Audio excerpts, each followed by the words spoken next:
جی د ژغ قدرمنې دا ټیم زه وشکي کلي کې ویلوړ ما چې د ګیان په ولسوالۍ کې درېمي نو د موږ سره یو ملنګ سړی یو په وطن په کوم میان سړی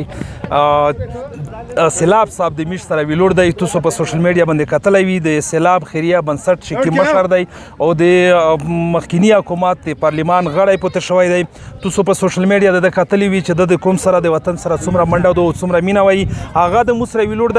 دی په اول ریز باندې دلته چې زلزله وشوه د ګیان ولسوالۍ کې د ځون رسولی وه نو د ده نه میش پوښتنه کي چې دلته څه حالات تېر شوي ده په خپل سترګې باندې څه لیدلي دي که هغه ورته وایي سیلاب صاحب ډېره مننه سید احمد نسا سیلاب صاحب چې تو میش ته وخت راست او دلته وخت راسېدلې په هغه اول ورځ باندې ته دلته راغلې نو دلته چې ته اول ورځ باندې راغلې نو دلته څه منظر و تا څه وکتل څه دې ولیدل بسم الله الرحمن الرحیم دا هر څه نه مخکې تاسو ته په افغانستان ته ښه راغلاست وایو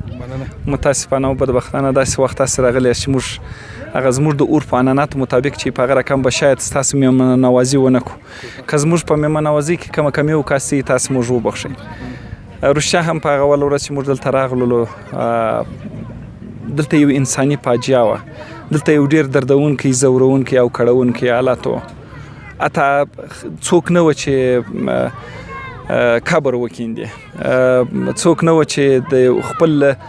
ټولو کورونه داسې نه وه لوېدلي داسې لوېدلي وه ټوله پر مځکه باندې ننوتلې وه دلته د ښخېدو د مړو د ښخېدو څوک نه و د زخمیانو د انتقال څوک نه و د کورونو څخه د زخمیانو او د شهیدانو د راایستلو څوک نه و یو ډېر بد حالت و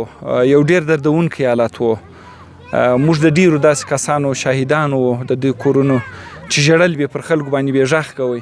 چې راسئ دا زما شهید زخمي را سره راوباسي ولې ده چې غږ پر کوي هغه خپله هم شهید زخمي درلودی خو الحمدلله هر څه ډېر ژر کنټرول سوله زخمیان تر شفاخانې پورې ورسېدله او کمې کورنۍ چې وې هغو ته غذایي مواد او البسه او خیمې و دا ورته راورسېږي نغدي مواد نغدي مرستې ورته راورسېدلې هم د افغانستان څخه هم د پاکستان څخه هم د ایران د عربي ممالکو څخه د دې ټولو څخه مرستې ورته راورسېده ځای لري چې د دغه دردېدلي ځورېدلي او غمځپلي ولس په نمایندګۍ باندې زه د دې ټولو څخه مننه وکړم دعا کوم چې لوی مهربانه بېنیاز او ستر ځواکمن الله جل جلاله دی دوی ټول ته اجر عظیم ورته ورکړي او خدای پاک دې دوی د دې حالت څخه وساتي تاسو ورته ګورئ دا کور چې تاسو د غره په سر کې وینئ دا 2 منزله کور په دې کې 2 کورنۍ اوسېدلې دلته په دې ځای کې په برمل ولسوالۍ کې په زیړو کې په سپیره ولسوالۍ کې او په ګیان کې هېڅ داسې یو کور نه دی پاته سوی چې هغه دې یا د بیخي 100% کې د منځه څخه نه تللی او یا هم 80 یا 80% د منځه څخه نه تللی ټول کورونه درز کړی دي دلته زلزله ډېره شدیده وه د نورو زلزلو په رقم باندې نه وه خلک یې کیسې کوي چې زلزلې داسې تکان نه دی ورکړی زلزلې د لاندې د خوا څه انفجار وکړي ډېر خلک به بیا تاسو ووینئ او په نورو ملتاني و په هغه کلي کې چې تقریبا 4-5 ساعته مزل دی شاید تاسې هغه ته ولاړ نه سئ هغه ډېر لرې منطقه ده په هغه ځای کې چې بیا خلک کیسې درته کوي وایي د غرونو څخه ورونه وغورځېدله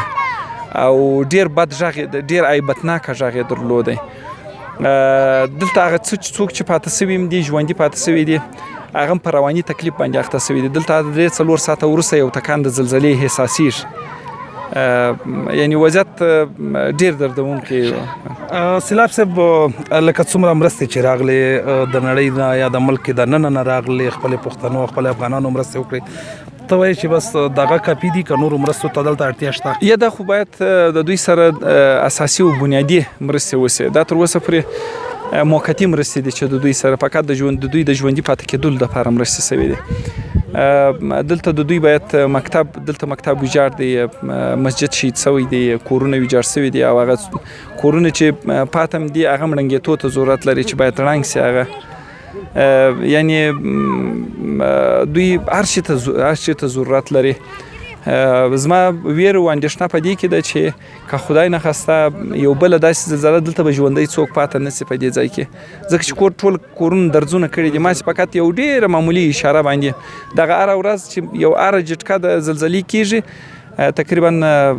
پلسهاو کورونه نړیږي نو اوس کافي وخت ستا تر ژمي پورې او دا ډېره یخه علاقه ده د اندازې څخه زیاته یخه علاقه ده غرنۍ علاقه ده او ټوله هم د جنغوزي او د نښترو د دې منطقه ده په دې خاطر باندې دلته واورو بارانونه ډېر کېږي دلته بغیر د کور څخه څوک گزاره نشي یعنی په خیمه کې گزاره نشي کولای باید د دوی سره اساسي او بنیادی مرسته وشي سلام صاحب که څنګه تا دا وویل چې دلته نه مکتب شته دلته نه روغتون شته دی او خاص کر دلته چې زه راغلم د انګور اډې نه دې خواته نو دلته یو پوخ سړک چې موږ کوم ورته وایو بلیک ټاپ سړک چې کوم دی هغه هم نشته خلک په ډېر بد وضعیت کې دي نو تاسو لکه خپل هم دلته کوشش کوئ تاسو په دې هغه کې څه کومک ورسره وکړئ مطلب مکتب جوړول کې یا هسپتال موږ د مسجدانو د جوړېدلو سلسله مو شروع کړې ده کوشش کوو چې هغه مسجدان چې کم مصرف ولري یعنی خښته یې جوړې ګاډر یې جوړ وي دروازه او کلکین یې جوړ وي هغه په ډېر لږ مصرف ماسې د مزدور فقط د مزدور مصرف غواړي د هغو مصرف موږ ورکوو او کار سمدلاس دغه کېږي شروع کېږي باید پر هغه مسجدونو باندې او هغه مکاتب چې ړنګ سوي دي د هغو دپاره مو دغه رقم خیمې ورته دغه کړي دي چې هر مکتب ته 5 4 6 دا رقم خیمې هم په نظر کې ورته نیولې دي هغه بل په هغه ځای کې ډېر جالبه دا سوې ده په هغه ځای کې چې 50 کاله اوبه نه وي په هغه ځای کې د اوبو چینې پیدا سوي دي او په هغه ځای کې چې د اوبو چینې وي د خلکو نه پیداېږي چې دا چینې دي وچې سوي د دغه زلزلې څخه وروسته چینې وچې سوي دي نو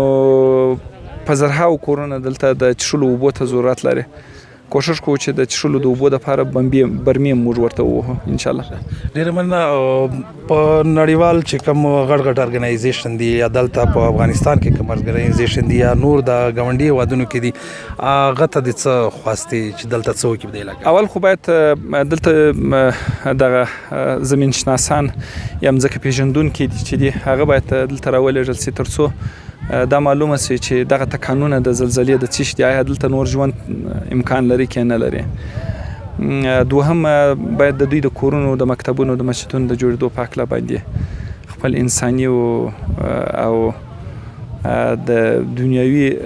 مسؤلیت او مکلفیت ادا کړي ډېره مننه ډېره شکریه چې موږ ته د وخت راکړو جی د غږ قدرمنې د سیلاب صاحب خبرې تاسو واورېدلې نو کوشش پچار دی چې کوم لوندې پښتون دي نو هغه ته کوشش پچار دی چې خپل وس څومره د دې وس دی چې هغه وس دغه سره وکړو دلته بالکل قیامت تر شوی دی دلته خلک ډېر زیات په مشکل کې دی اے کې وزیر غږ نیوز ګیان ولسوالۍ پکتیکا ولایت افغانستان